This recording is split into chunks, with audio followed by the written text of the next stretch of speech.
Hi guys, നമുക്കിന്നൊരു page നോക്കാൻ പോയാലോ? ഔട്ടിങ്ങിന് പോണതിന് മുന്നേ നമ്മൾ ഇതേപോലൊരു ബുക്കിൽ നമ്മുടെ പേരൊക്കെ എഴുതി വെച്ചിട്ട് വേണം നമ്മൾ ഔട്ടിങ്ങിന് പോകാൻ.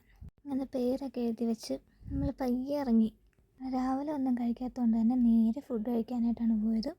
അങ്ങനെ ഒരു മസാല ദോശയൊക്കെ അകത്താക്കി കഴിഞ്ഞ് ശോഭനെ കണ്ടിട്ട് നിന്നപ്പോഴേക്കും ഈ ചേട്ടന്മാർ വന്ന് ഈ ചേട്ടന്മാരൊന്ന് നമ്മുടെ കൂടെ പേജ് നോക്കാൻ വന്നിട്ടുണ്ട്. അങ്ങനെ നമ്മൾ യാത്ര പുറപ്പെട്ടു. ആദ്യം തന്നെ നമ്മൾ വണ്ടിക്ക് ഇന്ധനം നൽകാനാണ് പോയത്. അങ്ങനെ നമ്മൾ നമ്മുടെ ലാബിൽ എത്തിച്ചേർന്നു. ആ ലാബൊക്കെ കണ്ടു കഴിഞ്ഞ് നമ്മൾ നേരെ ഫുഡ് കഴിക്കാൻ പോയി. ഒരു മട്ടൻ മന്തിയും ചിക്കൻ മന്തിയായിരുന്നു ഞങ്ങൾ പറഞ്ഞത്. അങ്ങനെ ഫുഡൊക്കെ കഴിച്ച് എല്ലാവരും സംതൃപ്തി അടഞ്ഞതിന് ശേഷമാണ് നമ്മൾ വന്ന കാര്യത്തിന് പോയത്, അതായത് പേജ് നോക്കാൻ. അങ്ങനെ കുറേ കറങ്ങി നടന്ന് കുറേ പേജുകളൊക്കെ കണ്ടെങ്കിലും നല്ലതൊന്നും ഉണ്ടായിരുന്നില്ല.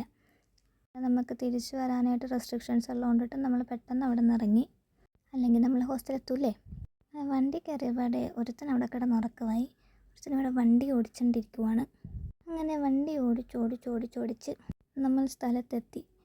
അപ്പോൾ സ്ഥലത്തെത്തിയപ്പോഴേക്കും നമ്മൾ അരമണിക്കൂർ നേരത്തെ വന്നിട്ടുണ്ട്. അതുകൊണ്ടിട്ട് നമ്മൾ ഒരു ചായ കുടിക്കാമെന്ന് വിചാരിച്ച് നമ്മളെല്ലാവരും കൂടി ഒരു ചായ കുടിക്കാൻ പോയി.